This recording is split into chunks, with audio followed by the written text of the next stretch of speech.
The Estonian Internal Security Service has released its annual report, which states that China and Russia remain the primary sources of threats to the Republic, allegedly engaging in propaganda and intelligence activities in the country. For example, the document says that the first secretary of the Russian embassy, Maria, was expelled from Estonia, that Russia uses the narrative of the desecration of monuments for an information attack, and that Estonia has banned the entry of 7 individuals associated with the Russian Orthodox Church.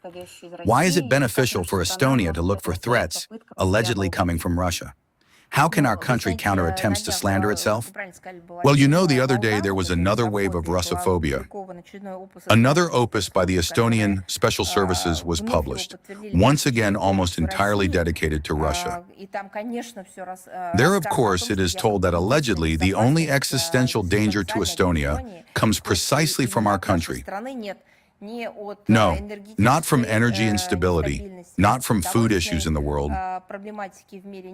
It was not the COVID-19 pandemic that threatened Estonia, not depopulation, not deindustrialization, not simply the impoverishment of people or a low educational level.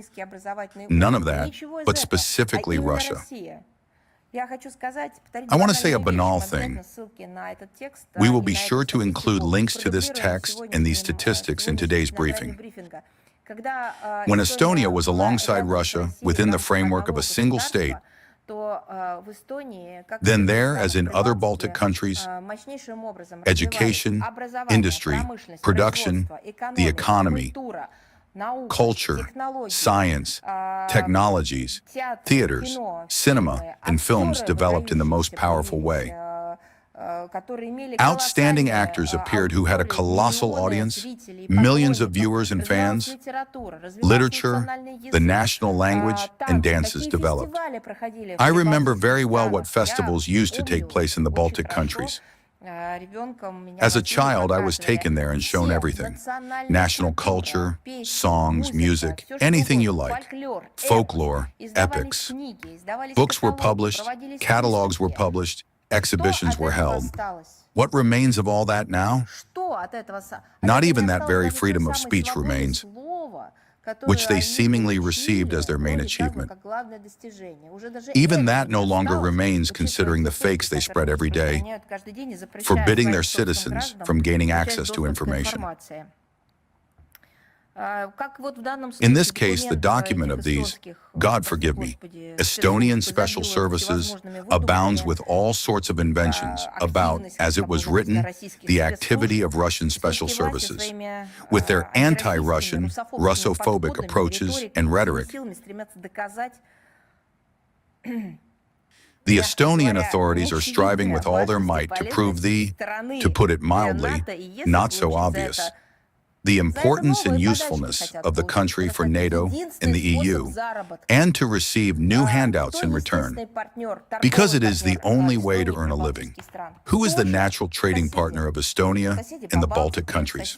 Who is it? The neighbors.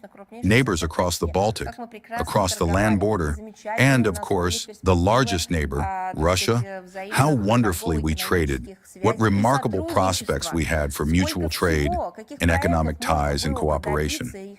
How much, what projects could have been achieved and implemented, if not for this monstrous dominance of the NATO mentality, which is destructive for the Baltic countries. Therefore, the only way to make a profit remains trading in Russophobia. That's it. Well, nothing else sells. Everything they could, they have already sold. Whoever could has already left. What has been created in recent years?